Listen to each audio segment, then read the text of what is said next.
Hello, hello, hello, everybody. I am your everyday void being, otherwise known as Zora, and hang on,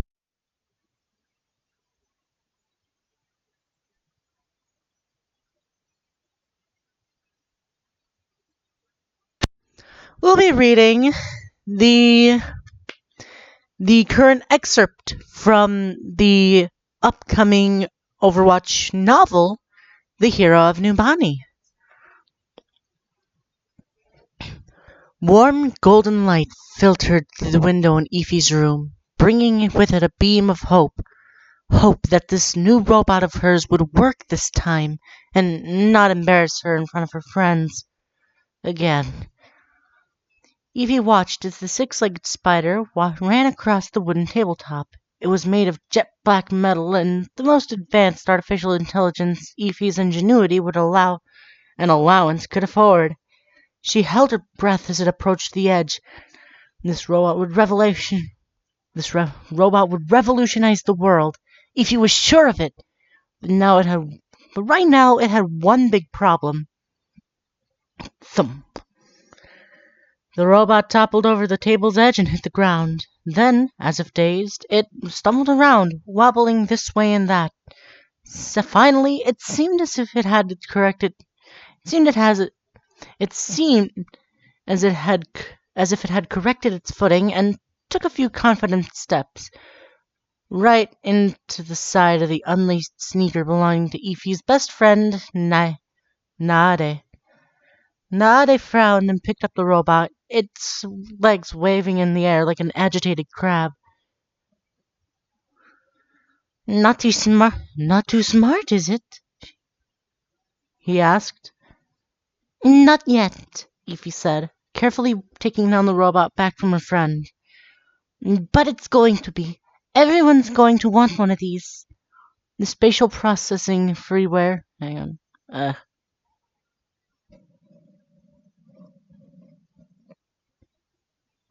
I take care out of my mic. ASMR. The space. Not yet, Effie said, carefully taking the robot back from her friend. But it's going to be. Everyone's going to want one of these. The spatial processing freeware she downloaded had serious bugs in it. Nothing she couldn't fix, of course, but that'd take time. And she already had 150 customers waiting on their orders. From the counter of her workshop, the new sale alert on her laptop chirped. Effie flinched. Make that 151 customers. And don't get her wrong, Effie was grateful for all the interest her robot prototype had stirred up on a hologram. 1,023 likes, 850 claps, and 332 shares. But somewhere between taking the first order and making the first production unit, she realized she'd gotten in way over her head. As always, Effie had big dreams and not enough hands to make those dreams real. She was hoping that Nade and Hasana, her best friends since that unfortunate science fair incident a few years back, would volunteer once they saw how revolutionary the robot would be. But her demonstration wasn't going very well. I want one already, said Hasana, a sharp grin on her face. I can't even contain excitement for owning a six-legged robot that's awesome at falling off tables. Ha, funny, Effie said, setting up the robot on her workbench again and herding it away from the edges with her cupped hands. Maybe the robot was clumsy, but she was sure her friends would be impressed by what she had to show them next. Effie pressed a silver button on the bug's back, and a life-sized holographic projection of Naade flickered into view, sitting cross-legged on the table. It blinked at the real Naade. Whoa! Naade said, examining the hologram from all angles. From the mismatched socks peeking under the pants on his school uniform to the stewed bean stains on the lapel of his shirt, to the scar on his forehead from the battle he had lost to the no parking sign in front of the Kofi Aromo. You're right. Everyone's gonna want one of these. Never mind, you can count me out, said Hasana. One Nade is in my life is plenty. Though if swapping for the other one is possible. Nadi stuck his tongue out at Hasana, but Hasana pretended not to notice and swiped her hand across the projection, dragging her fingers through it like it was holographic fingerprint. The image dissipated where she touched it, and the pixels reassembled. The Naede hologram turned its head toward her and smiled. Hasana shivered.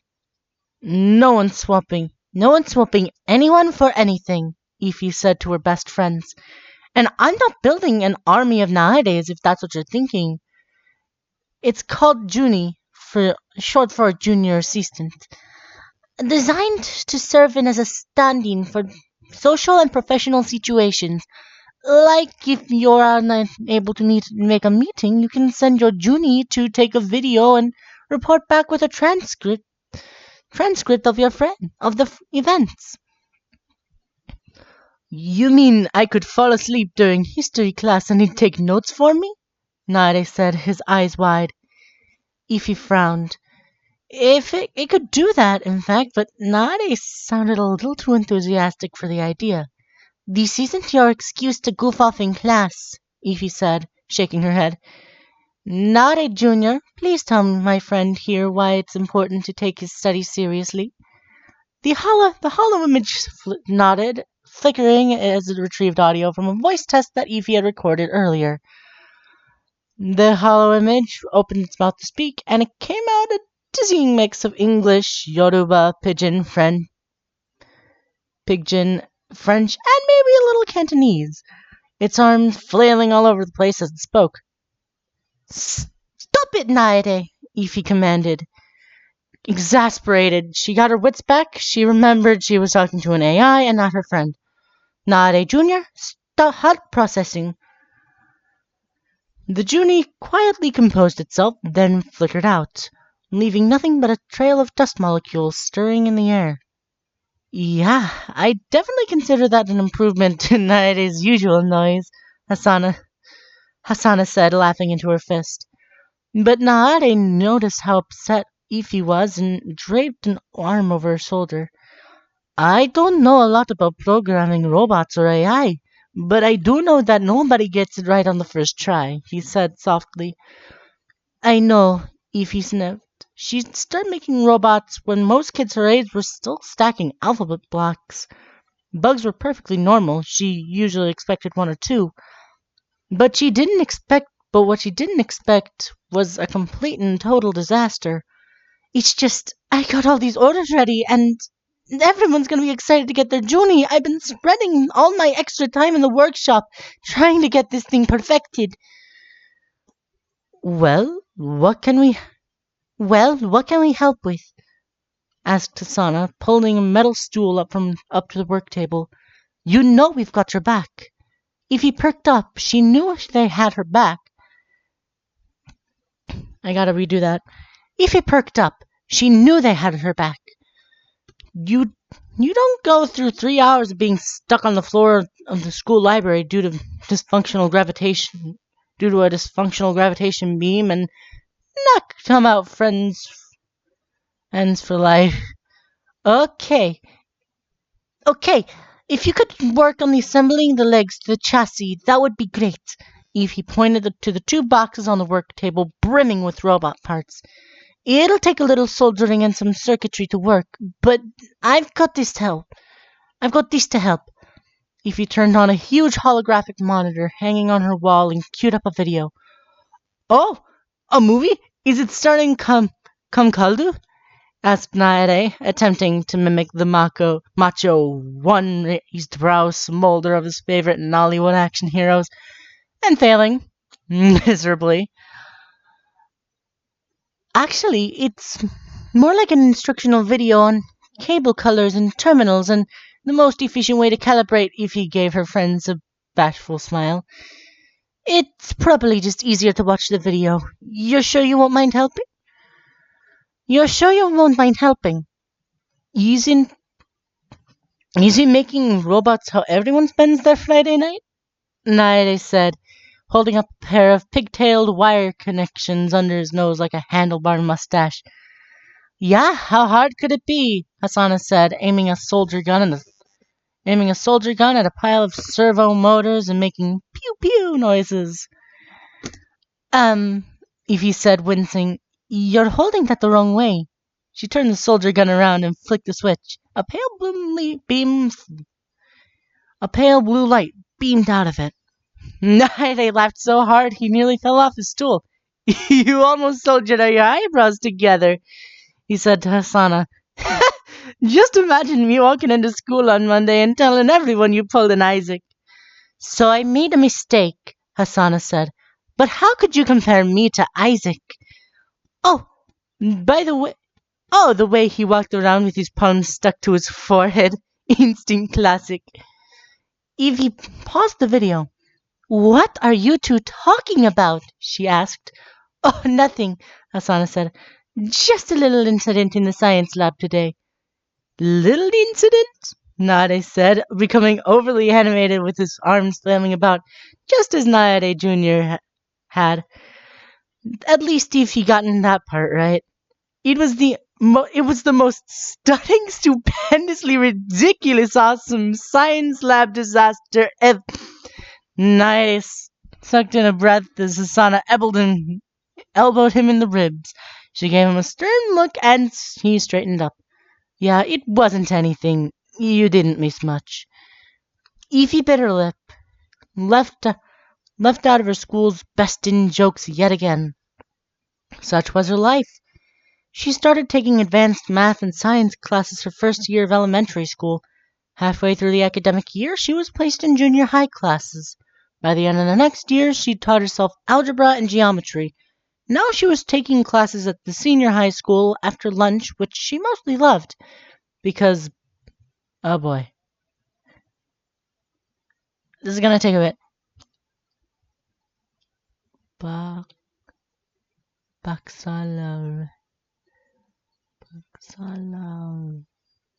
Baccalaureate instruction in calculus and physics. But she missed out on what was going out in school with Nade and Hasana. And lately, that feeling was growing. Tell me about it, Ify begged. Please? You just had to be there, Ify, Nade said. Sorry I mentioned it. I'll be more careful next time. No, I want to know. It sounds so hilarious. Ify stretched her smile across her face the best she could. She didn't want her friends to feel sorry for her. She just wanted to be included. Okay, Nare said reluctantly. Well, you know how Isaac is always trying to impress everyone? Ify laughed loudly. Attention seeker, for sure. Nare raised a knob eyebrow. It's more sad than funny. He tries too hard, but he means well. Anyway, Isaac brought a few military grade brought a military grade barrier into the science lab during our discussion on semi permeable objects. Where he got such advanced tech, I don't know. But apparently the barrier's instructions were in Omnicode, and Isaac claimed he couldn't read them. Ify laughed again, certain that this was the hilarious part of the story. A non-augmented human reading something as complex as Omnicode? Ify had studied the Omnic's written language for nearly 3 years, and she couldn't understand more than the occasional word here or there. If she couldn't read Omnicode, the chances Isaac could were slim to none. Ify's laughter morphed into a forced cough, but Nade gave her another blank stare. She put a pensive look back on her face and nodded. Okay, go on. Nade continued. In any case, Isaac ended up activating the barrier around his head and one of his hands, making it look like they were caught inside a fishbowl. Thankfully, his face was pressed up the side that it let air go through. Ify bit her lip, reluctant to laugh again. Was this it? Was that the punchline? Had Isaac pulled an Isaac yet again? Waited so long to She waited so long to respond that Nare shrugged. You really had to be there. He finally relented. Come on, let's watch this instructional video. I still haven't given up that Kamkalu is gonna be in it. He could act in anything. Spoiler spoiler alert, he's not. But I can put on a little music in the background while we work. We move together as one? Ify asked, already dancing to her beat to her favorite Lucio song to shake away the feeling of missing out. You know it, Hasana said, joining in. Oh, well, there's our first Lucio name drop. Good lord, how long have I been reading? 15 minutes! This is quite long. Alright. I'm just checking. Ify and Hasana were in constant competition to prove who was actually the biggest Lucio fan. It mainly played out by one-upping each other as they memorized every possible personal detail about their favorite activist DJ hero, for example. Ify knew he wore size 42 skates. She knew his size. Huh! She knew his sonic amplifier could hit a target up to 8 meters away. She even knew the exact song Lucio played when he led the popular uprising that drove the oppressive Vishkar Corporation out of the first favela. Huh! Rejuvenesci, Rejuvenescisian, Cassin, ah, Rejuven, Rejuvenescencia, a song of healing and regrowth. If he always thought the song was fitting, and though the wounds of the corporation left in the community were deep and many, Lucio knew they would heal in time. Hasana's knowledge, on the other hand, seemed to be more trivial in nature, like the depth of Lucio's navel, type of floss he used. His favorite food, pão de queijo, little round cheese breads that Hasana liked to prepare on the anniversary she first heard Lucio's music. Naide was no less a fan, though she made a point to stay out of his friends' heated rivalry. Na Nade and Hasana finished watching the instructional video and got to work. They were both quick learners, so if he had confidence they'd be able to assemble at least 24 Junies, which gave her the space needed to work on the bugs in the code. She tucked into her programming interface a bowl of Lucio O's cereal at her fingertips. As the steady beat of the music playing helped her fall into a trance. Line by line, she fixed the holes in the logic and then ran the Junie motions simulators on her computer. The processors revved up in a high-pitched whine that peaked above the music. Evie's computer was overdue for an upgrade, but she couldn't afford to pour in more time and money into it right at this moment. Not when there was so much to do. So she waited patiently as the simulation struggled to compile. It took forever, but finally the little wireframe versions of the robots skittered across her screen, avoiding obstacles, the simulations succeeding at skirting the table edges. Now was the time to update the Junie's firmware and see if it worked in real life as well.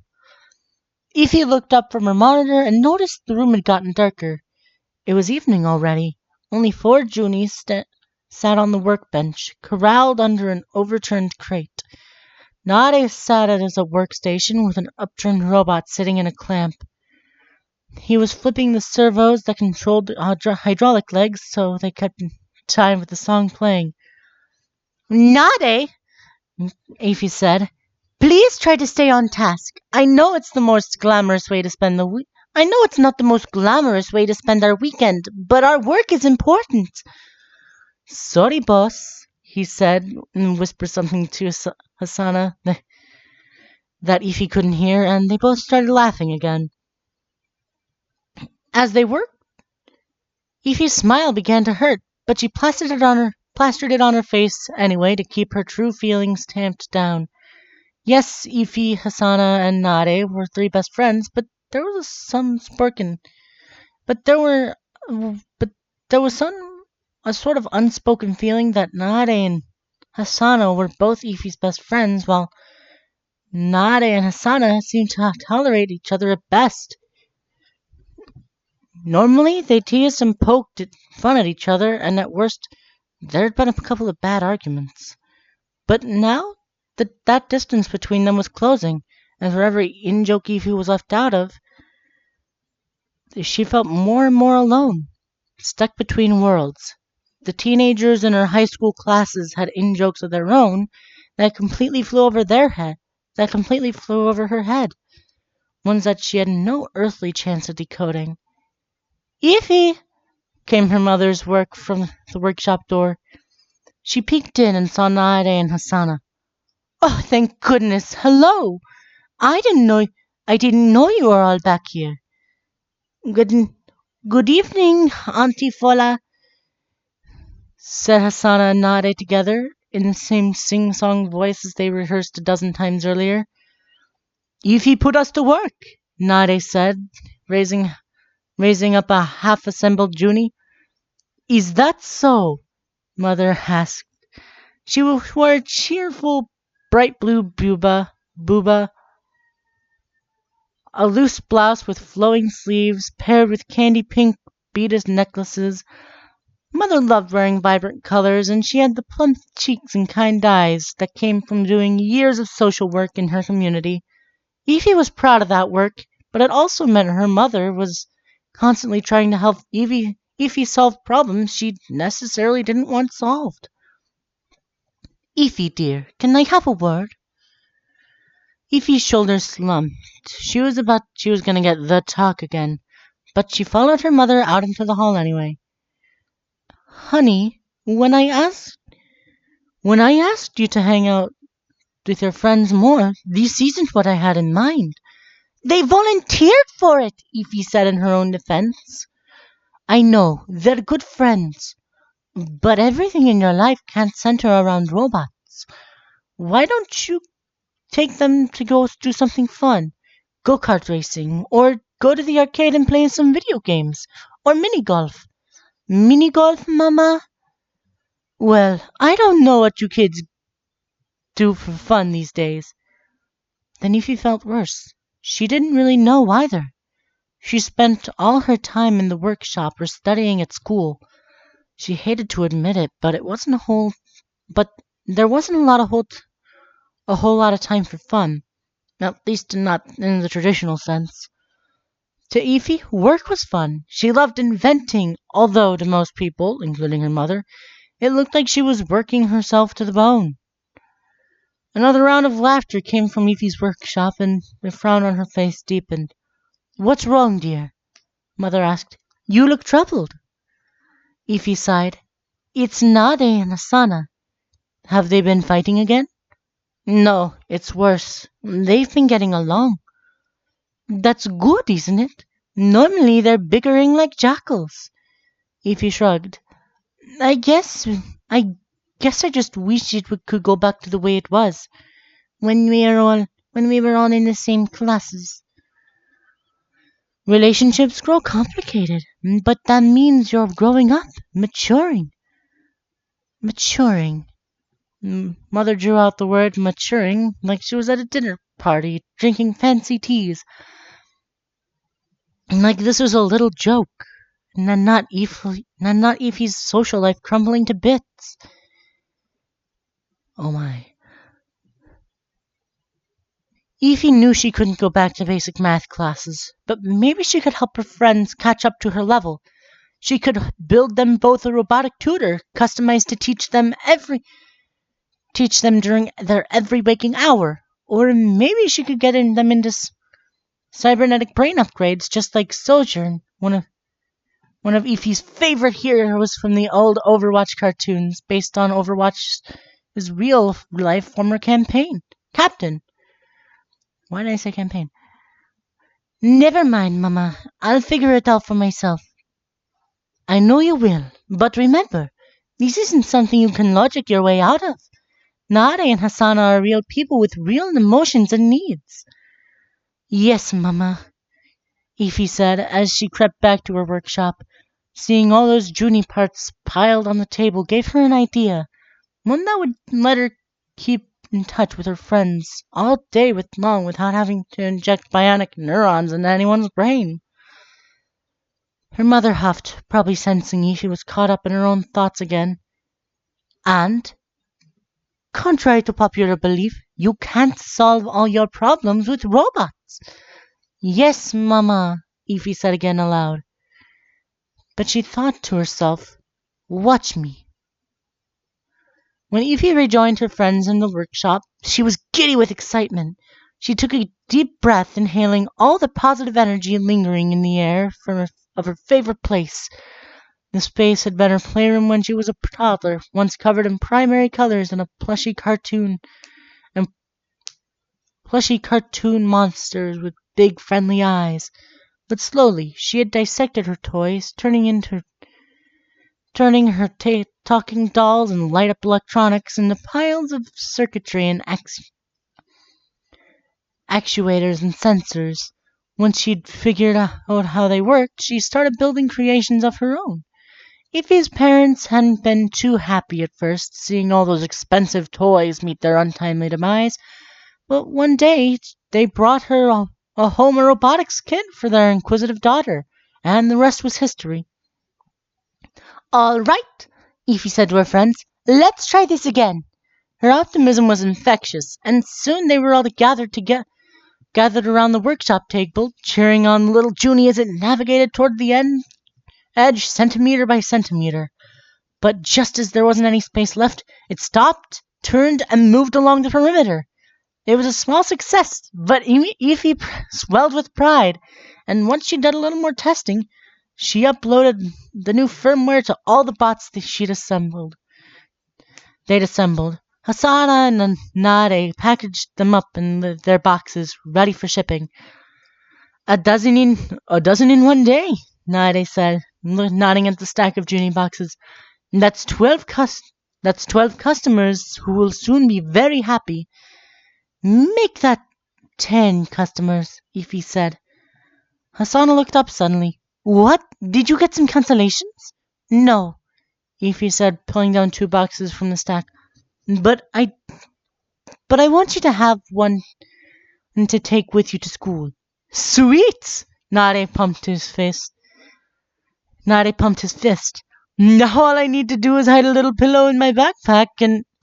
No sleeping through class, Nade, Ify cut in. I was thinking the Junies could follow you around, see what you see, and report back to me. That way, when I go to my high school classes after lunch, I won't miss anything that's going on. Hasana's smile turned slowly downward, and Nadi shook his head, probably remembering that fateful day in the school library when Ify asked for 2 volunteers to help her demonstrate her science fair project.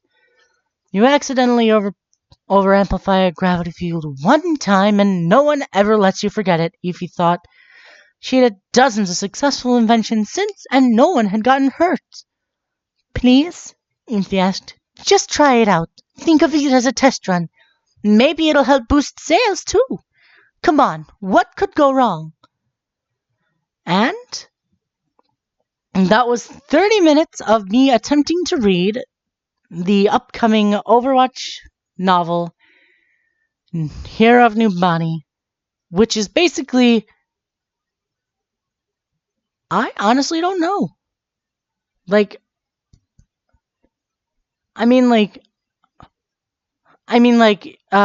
judging by, lore and stuff, you can figure out, oh, this isn't even a spoiler to the book. It's in-game. It's just like, oh, crud. Come on. Yeah. Orisa was built using Vishkar parts, which also implies that the OR-15s were built by Vishkar. Because Orisa was built out of OR-15 parts.